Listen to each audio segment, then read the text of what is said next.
Hi everyone, कैसे हैं आप सभी। मैं अनामिका आप सभी का बहुत बहुत स्वागत करती हूँ।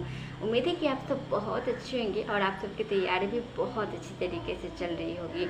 और चलिए फिर से जीए की क्लास स्टार्ट करते हैं। तो अभी तक हमने 2 चैप्टर पढ़ लिया है। कौन कौन सा? तो एक तो हिस्ट्री ऑफ बैंक, हमने बैंक के इतिहास के बारे में पढ़ा था कि बैंक स्टार्ट कैसे हुआ, क्या कुछ हुआ था इतिहास में, ठीक है। फिर कैसे कैसे बैंकिंग की दुनिया आगे बढ़ती गई, ये सब चीज़ें हमने उसमें पढ़ा। एंड दूसरा बेसिस ऑफ बैंक। तो अगर आपने ये दोनों चैप्टर नहीं पढ़ा है ना, तो प्लीज़ इसे जाके आप ज़रूर पढ़िएगा, नहीं तो जीए मिस हो जाएगा। एंड जो पहली बार मुझे देख रहे हैं उन्हें मैं बता दूं कि मैं पीडब्ल्यू के नोट्स आपके साथ मैं शेयर करती हूँ। एंड बहुत सारे कमेंट्स आते थे कि जीए कैसे करें, कौन कौन से टॉपिक इम्पोर्टेंट होते हैं, क्या पढ़ना चाहिए।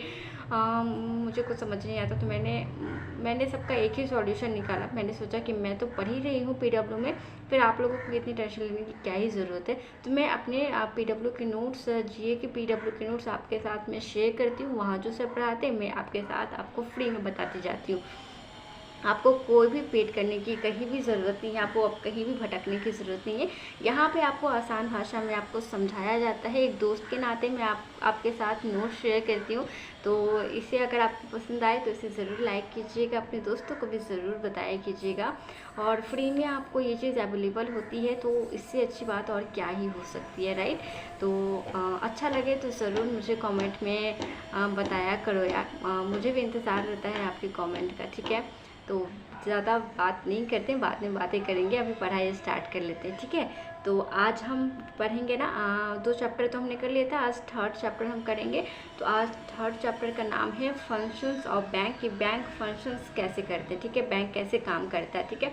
तो इस पे आज हम अच्छी तरीके से डिस्कस करेंगे। और इस टॉपिक पे भी इंटरव्यू में आपसे बहुत सारे क्वेश्चंस पूछे जाते हैं, तो अच्छी तरीके से इसे पढ़ना बहुत ज़रूरी है, ठीक है। चलो, तो एक भी पॉइंट आप मिस मत करना और इसी तरीके से पूरी तरह पढ़ना। चलो स्टार्ट करते हैं। मेरे फंक्शंस ऑफ बैंक के नोट्स, और इसे हम अच्छी तरीके से पढ़ेंगे जस्ट बिकॉज कि मैंने कहा कि इसमें से आपको इंटरव्यू से भी बहुत सारे क्वेश्चंस पूछे जाएंगे, तो आप ध्यान लगा के पढ़ना। और एक एक चीज़ मैं आपके साथ डिस्कस करूँगी, ठीक है। तो चलो स्टार्ट करते हैं। मैंने यहाँ पे लिखा है कि बैंक कौन कौन से फंक्शन प्रोग्राम करते हैं, यानी कि सिंपल सी ये है कि बैंक कौन से फंक्शंस पे काम करते हैं, बैंक के कितने फंक्शंस होते हैं, कैसे काम करते हैं। तो ये सारी चीज़ें पे हम बात करेंगे, ठीक है। बैंक काम कैसे करते हैं और कौन कौन से फंक्शन पे काम करते हैं, ये जानना बहुत ज़रूरी है। बैंक की तैयारी कर रहे हैं तो इतना सब जानना, बेसिक जानकारी रखना तो बहुत ही ज़रूरी है। चलिए, मैं आपको बहुत ही अच्छी तरीके से समझाने की कोशिश करूँगी, आप ध्यान केंद्रित रखना। चलो स्टार्ट करते हैं। देखो, बैंक के जो होते हैं ना, वो 2 फंक्शंस होते हैं। एक तो प्राइमरी फंक्शंस होते हैं और दूसरा सेकेंडरी फंक्शंस होते हैं, राइट। अब प्राइमरी फंक्शंस में क्या क्या आते हैं, सेकेंडरी फंक्शंस में क्या क्या आते हैं, और ये काम कैसे करते हैं, ये सारी चीज़ें हम डिस्कस करेंगे।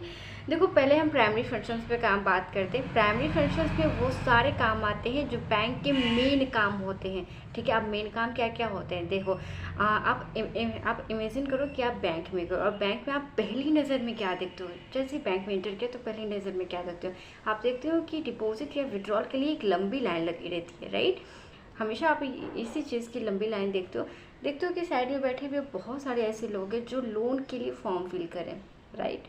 एंड आपको अगर आप बिजनेस से रिलेटेड है तो आप ये भी देखते होंगे कि ऐसे बहुत से लोग एडवांस के लिए भी अप्लाई करते रहते हैं। अब एडवांस क्या, एडवांस के बारे में मैंने आपको लास्ट चैप्टर में बहुत डिटेल में बताया है, तो नहीं देखा है तो प्लीज़ जाके देख लेना। इसलिए मैंने कहा था कि जो चैप्टर आपका छूट गया है उसे पहले पढ़ो, उसके बाद इस पर आओ तो अच्छे तरीके से समझ में आएगा, क्योंकि हर चीज़ एक दूसरे से कनेक्टेड रहती है, राइट। तो चलो, तो जैसे कि मैंने कहा कि आप जैसे बैंक में इंटर करते हो तो आपको पहली नज़र में क्या आता है, पहला तो पहली नज़र में आपको क्या दिखता है, पहली नज़र में दिखता है कि विड्रॉल एंड डिपॉजिट की लंबी लाइन लगी है, लोन अप्लाई कर रहे हैं, एडवांस के लिए अप्लाई कर रहे हैं।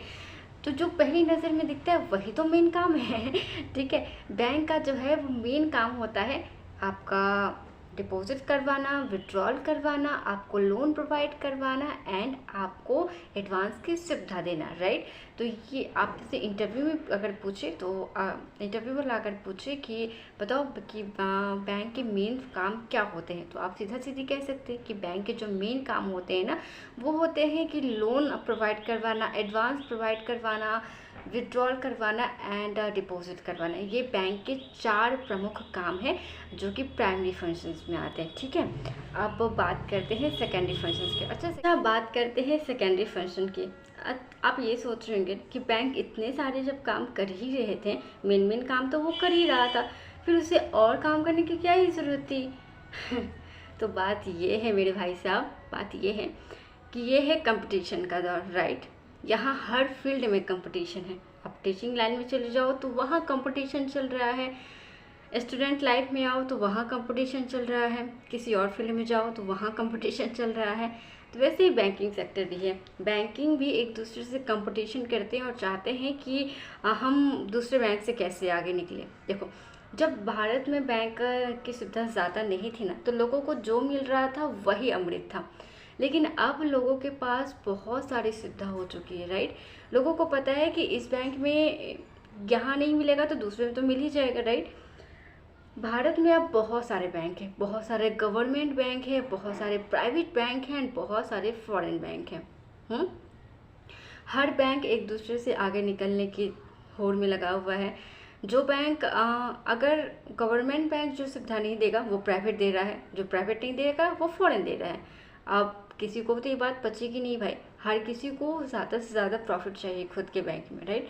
तो ऐसा हुआ कि कंपटीशन का दौर चल रहा है तो हर कोई एक दूसरे से आगे बढ़ना चाहता है। हम स्टूडेंट के लाइफ में ये क्या होता है, यहाँ लाखों विद्यार्थी तैयारी कर रहे हैं, लेकिन जीत उसी की होती है जो थोड़ा और मेहनत करता है, जो थोड़ा और एफर्ट लगाता है, जो दूसरों से कुछ अलग करके दिखाता है, राइट। वही सेलेक्टेड होता है, वही लाइफ में भी कुछ ना कुछ अचीव करता है। तो ऐसे ही बैंक वाले हैं, बैंक भी चाहते हैं कि हम दूसरों बैंक से कैसे ज़्यादा करें ताकि कस्टमर जो है वो मेरे बैंक में ज़्यादा से ज़्यादा आए। तो इसी चीज़ को सबको देखते हुए सेकेंडरी फंक्शंस भी लॉन्च हुआ। अब सेकेंडरी फंक्शंस में बैंक क्या क्या करता है वो जानना बहुत ज़्यादा ज़रूरी है। तो चलिए देख लेते हैं। तो जैसे कि मैंने कहा कि प्राइमरी फंक्शंस में आपके 4 इंपॉर्टेंट काम होते हैं। तो आपको जब भी पैनल पूछे तो आप ये 4 काम आराम से बता सकते हैं। आप पूछे कि बैंक के सेकेंडरी फंक्शंस क्या होते हैं, प्राइमरी फंक्शन को मारो गोली, आप बताओ सेकेंडरी फंक्शंस क्या होते हैं, तो आप क्या जवाब देंगे, आइए बताते हैं। देखिए, मैंने यहाँ पे लिखा है सेकेंडरी फंक्शंस। अब इसमें बहुत सारी सुविधाएं बैंक दे रहा है, तो सब पे हम बात कर लेते हैं। बैंक कैश्योरनेस, अब ये क्या होता है, इंश्योरेंस जब बैंक सेल करने लगता है तो उसे बैंक कैश्योरनेस कहते हैं। ठीक है, इस पर भी हम अच्छी तरीके से बात करते हैं। Locker, gold deposit, internet banking, debit card, credit card, gift card, mutual fund, demat account, cheque demand draft जिसे डीडीबी कहते हैं, currency exchange, letter of credit, इस पे एक अलग सा चैप्टर है तो इस पे बाद में बातें करेंगे। Letter of undertaking, agency work, ये सारे पे हम डिटेल में बातें करते हैं। पहले हम बैंक कैश्योरनेस की बात कर लेते हैं। तो यहाँ पे मैंने क्या लिखा है बैंक कैश्योरनेस के बारे में कि जब कोई बैंक अपनी ब्रांच से इंश्योरेंस पॉलिसी बेचना शुरू कर दे तो उसे हम बैंक कैश्योरनेस कहते हैं। ठीक है, बात समझ में आई। जब कोई बैंक, अच्छी तरीके से समझे, जब कोई बैंक अपनी ब्रांच से इंश्योरेंस पॉलिसी बेचना शुरू कर दे तो इसे ही हम बैंक कैश्योरनेस कहते हैं। अब बैंक कैश्योरनेस कैसे काम करता है, ठीक है, अब इस पर हम बातें करते हैं। तो बैंक कैश्योरनेस जो है, बैंक कैश्योरनेस वो 3 मॉडल पे काम करता है। कौन कौन से, तो एक एजेंसी मॉडल, दूसरा रेफरल बिजनेस एंड तीसरा इंश्योरेंस अंडर राइटिंग। अब ये सब क्या है, इस पे भी हम डिटेल में बात करते हैं। तो हम बात कर रहे थे बैंक कैश्योरनेस के बारे में, और जैसे कि मैंने बताया कि इसके 3 मॉडल होते हैं। तो सबसे पहले मॉडल पे हम बात करते हैं एजेंसी मॉडल पे। अब बैंक का तो 4 ही काम है, जैसे कि हमने प्राइमरी में पढ़ा। तो अब बैंक इंश्योरेंस कैसे बेच रहा है भाई तो इस पर भी हम बात करते हैं। देखो, आपने कमीशंस का नाम तो सुना ही होगा, कमीशन देना, इसको वो ये काम दे रहा है तो इसके बदले उसको कमीशन मिल रहा है, राइट। ऐसी बातें तो आपने बहुत बार सुनी होगी।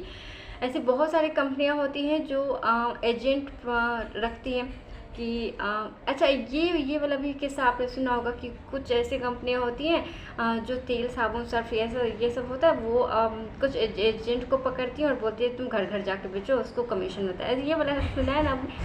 मेरे घर में, मेरे यहाँ भी बहुत सारे ऐसे लोग आते थे तो तेल, साबुन ये सब बेच के जाते थे। हालांकि लेते नहीं थे, बड़ा महंगा होता था यार ये वो सब। तो अब तो मुझे बहुत कम दिखता है, पहले इसे बहुत दिखता था। अच्छा, बात करते हैं बैंक के बारे में। तो अभी मैंने ये बात क्यों किया, क्यों, इसलिए क्या, क्योंकि बैंक जो है ना वो इंश्योरेंस बेचने के लिए कमीशन लेता है। अब कमीशन कैसे, मतलब कैसे क्या होता है, अच्छे से समझाती हूँ। देखो, इंश्योरेंस कंपनी जो होती है ना वो बैंक वाले को बोलती है, देखो यार तुम्हारे पास बहुत सारे कस्टमर हैं और मेरे पास उतने सारे कस्टमर हैं नहीं, है ना। तुम इतने सारे काम प्रोवाइड करवाते हो कस्टमर को, तुम 4 काम करते हो, कौन कौन सा, तुम डिपॉजिट भी करते हो, तुम विड्रॉल भी करते हो, तुम लोन एडवांस भी करते हो, तो इतने सारे तो कस्टमर होंगे ही तुम्हारे पास।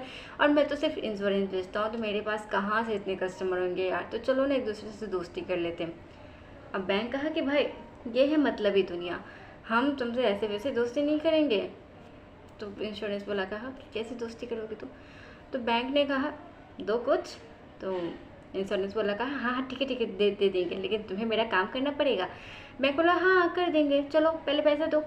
तो इंश्योरेंस वाले जो था उसने कहा ठीक है तुम पैसे ले लो, लेकिन इसके बदले तुम्हें मेरा काम करना पड़ेगा। आप बैंक वाले कहा ठीक है बताओ क्या काम करना पड़ेगा। तो इंश्योरेंस वाले ने कहा कि तुम्हारे यहाँ बहुत भीड़ है, बहुत तुम्हारे यहाँ कस्टमर है, तो एक काम करो मेरी इंश्योरेंस अपने यहाँ भिजवा दो ना। और बैंक वाला ठीक है भिजवा देंगे, लेकिन ज़्यादा कमीशन देना पड़ेगा।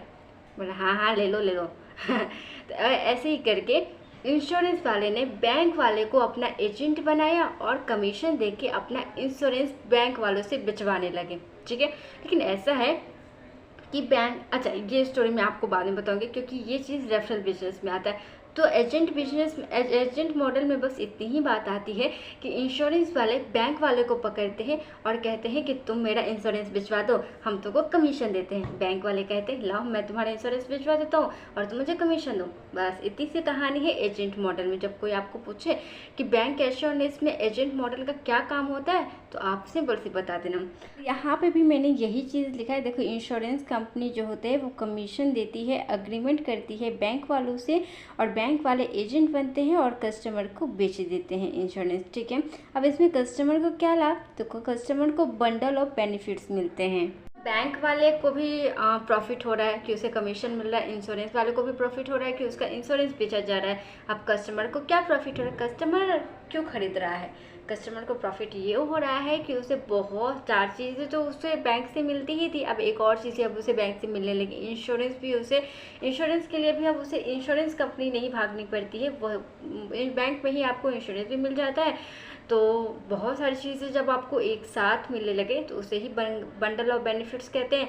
तो आप वहाँ जाना ज़्यादा प्रेफर करोगे, राइट। मॉल में ऐसे ही होता है, आपको बंडल ऑफ बेनिफिट्स मिलते हैं। आप मॉल में जाते हैं तो घूम फिर सकते हैं, शॉपिंग कर सकते हैं, मूवी देख सकते हैं, और क्या क्या होता है यार मॉल में खाना पीना खा सकते हैं। मेरे इधर जो मॉल है ना किसी काम का नहीं है, सिर्फ कपड़ा खरीदो और बाहर आ जाओ, इससे ज़्यादा कुछ भी नहीं है। हाँ थोड़ा बहुत शूज़ वगैरह ये सब खरीद लो, फ्रिज वगैरह बहुत कम, लेकिन उतना ज़्यादा सुविधा नहीं है। मूवी वगैरह तो सपना ही है। वैसे भी मैंने आज तक थिएटर में बैठ के मूवी देखा ही नहीं, कभी नहीं देखा है, लेकिन हाँ देखूँगी जब अपनी सैलरी आएगी तब देखूँगी। और हाँ इतना ही, चलो। और अब एजेंसी मॉडल के बाद हम पढ़ेंगे रेफरल बिजनेस। अब रेफरल बिजनेस क्या होता है, देखो कोई अगर आपका काम कर रहा है तो खुद को लॉस में डाल के तो आपका काम करेगा नहीं, फिर उसको प्रॉफिट कहाँ से होगा। तो ऐसे ही ये भी है कि अगर बैंक वाले अगर आपका इंश्योरेंस बेचने के लिए तैयार हैं तो उससे कुछ ना कुछ तो प्रॉफिट होना चाहिए ना, तभी वो आपका बेचेगा। तो अगर बैंक वाले अपने ही एम्प्लॉय को इंश्योरेंस बेचने के लिए बैठा दे और बोले कि भाई तुम्हें इंश्योरेंस बेचना है क्योंकि मुझे कमीशन मिल रहा है, तो बैंक एम्प्लॉय क्या करेगा, छोड़ छाड़ के भाग जाएगा, बोलेगा यार मैं तो बैंक का काम करने आया था, ये तो इंश्योरेंस बेचवा रहा है मुझसे, मैं नहीं करूँगा, भाग जाऊँगा। तो उसे तो अपने एम्प्लॉय का भी ध्यान रखना है ना। तो बैंक वाला ने क्या कहा इंश्योरेंस वाले से, देखो मैं तुम्हारा इंश्योरेंस भिजवा सकता हूँ लेकिन अपना लॉस करके नहीं, मुझे अगर प्रॉफिट होगा तो ही मैं तुम्हें भिजवा सकता हूँ। तो अगर मैं अपने एम्प्लॉय को बोलूँ कि आप इंश्योरेंस बेचने के लिए बैठ जाओ तो बैंक का काम कौन करेगा। तो इंश्योरेंस बोला बात सही बोल रहे, तो एक काम करता हूँ मैं अपना एम्प्लॉय तेरे यहाँ भेज देता हूँ। तो बैंक वाले ने कहा हाँ ये भी ठीक है, तो इससे और भी ज़्यादा प्रॉफिट हो रही है बैंक वालों को तो काम भी नहीं करना पड़ रहा है। तो अब जो इंश्योरेंस बैंक में बेचा जा रहा है वो भी इंश्योरेंस कंपनी वाले अपना ही बंदा भेज रहे हैं बैंक में, और कह रहे हैं कि इसे बस आप टेबल कुर्सी दे दो, ये साइड में बैठ के बस अपना आपके ये आपको पता होगा ना कि दुकान किसी और का, ज़मीन किसी और की, तो यही बात है। तो इंश्योरेंस किसी और कंपनी का, लेकिन वो किसी और बैंक में आके अपना इंश्योरेंस बेच रहा है, तो यही बात है। बस बैंक वाले जो होते हैं ना वो प्रॉफिट लेते हैं और उन्हें कुछ काम नहीं करना पड़ता। वो जो इंश्योरेंस आपको दिखाया जाता है ना कि ये इंश्योरेंस खरीद लीजिए, वो इंश्योरेंस खरीद लीजिए, तो वो बैंक के बंदे नहीं होते, वो इंश्योरेंस कंपनी के बंदे होते हैं और वो वहीं पे काम करते होते हैं बैंक में आके। तो ऐसा कुछ रेफरल बिजनेस में चलता है। तो आपको क्लियर हो गया होगा। हालांकि अब तो खुद ही बहुत सारे बैंक जो होते हैं वो खुद ही अपना इंश्योरेंस बेचना स्टार्ट कर चुके हैं, अब किसी का नहीं लेते।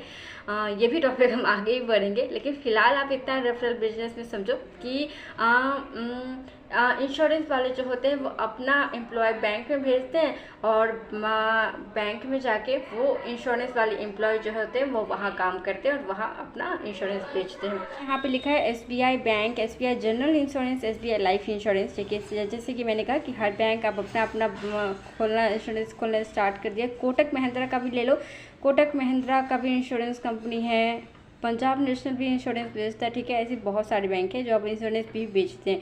तो यहाँ पे मैंने क्या लिखा है, जब कोई बैंक अपनी इंश्योरेंस कंपनी बना लेता है और फिर अपनी पॉलिसी अपना ब्रांच में सेल करने लगता है तो इससे ही हम बोलते हैं इंश्योरेंस अंडर राइटिंग। ठीक है, हर कोई टॉप पे जाना चाहते हो तो इसी टॉप पे जाने की होड़ में अब हर बैंक वाले अपना इंश्योरेंस कंपनी खोल के बैठे। पंजाब नेशनल को ले लो, वो भी अब इंश्योरेंस बेचता है, SBI वो भी इंश्योरेंस बेचता है, कोटक महिंद्रा वो भी इंश्योरेंस बेचता है, HDFC भी इंश्योरेंस, सब कोई इंश्योरेंस बेचता है। ठीक है, हर किसी के पास अब सब कुछ है। तो अब आगे की टॉपिक जो है वो हम नेक्स्ट क्लास में पढ़ेंगे। तो आई जस्ट होप कि आपको यहाँ तक ज़रूर पसंद आया होगा, और प्लीज़ पसंद आया हो तो प्लीज़ एक लाइक ज़रूर कर देना। आपके लाइक से ना बस मैं मोटिवेट होती हूँ, मुझे नेक्स्ट वीडियो नेक्स्ट चीज़ें बनाने में और ज़्यादा उत्साहित महसूस होती है कि यार मेरे दोस्त इतना ज़्यादा पसंद कर रहे हैं तो अगली बार और इम्प्रूवमेंट करूँगी और अच्छी तरीके से करूँगी। और हाँ, मैं कोई एक्सपर्ट तो हूँ नहीं, तो प्लीज़ अगर जहाँ कहीं भी गलती होती होगी ना मुझसे तो प्लीज़ मुझे कमेंट में लेके ज़रूर बता दिया करना कि आपको ये इम्प्रूवमेंट करने की ज़रूरत है। ठीक है, तो प्लीज़ इसके लिए मैं ज़रूर रिक्वेस्ट करूँगी अलग से कि ज़रूर बता दिया करो। अगर आपको कहीं लगे यहाँ सुधार करने की ज़रूरत है तो आप ज़रूर कह दिया करो क्या नाम क्या ऐसा है, आप थोड़ा सा इसमें इम्प्रूवमेंट कर लो, मैं कर लूँगी। ठीक है, मुझे बुरा नहीं लगता। और इसकी 2 पार्ट में ये चैप्टर जो है वो 2 पार्ट में ख़त्म होगा। आज का एक पार्ट हमने कर दिया और नेक्स्ट क्लास जो होगा वो सेकेंड पार्ट में फिर ये फंक्शंस ऑफ बैंक भी ख़त्म हो जाएंगे, फिर उसके बाद हम नेक्स्ट चैप्टर स्टार्ट करेंगे। तो आई जस्ट होप कि आपने इसे एंजॉय किया होगा, और जो भी आपके जिगरी दोस्त हो उसके साथ ये ज़रूर शेयर कर देना, बेचारे को नोट्स शेयर कर देना यार। हाँ ठीक है, और कमेंट कर देना। कमेंट करते ना तो दिल गदगदा आ जाता है, सच्ची बताऊँ एकदम गदगदा हो जाता है दिल, एकदम गार्डन हो जाते हैं। तो ज़रूर कमेंट किया करो, आपके कमेंट का मैं बहुत बेसब्री से इंतज़ार करती रहती हूँ। ज़रूर कमेंट किया करो, जो भी डाउट हो ज़रूर पूछ लिया करो, और मिलूँगी फिर से नेक्स्ट क्लास में। तब तक के लिए बाय बाय, अपना ध्यान रखो, खूब मन लगा के पढ़ो, बाय।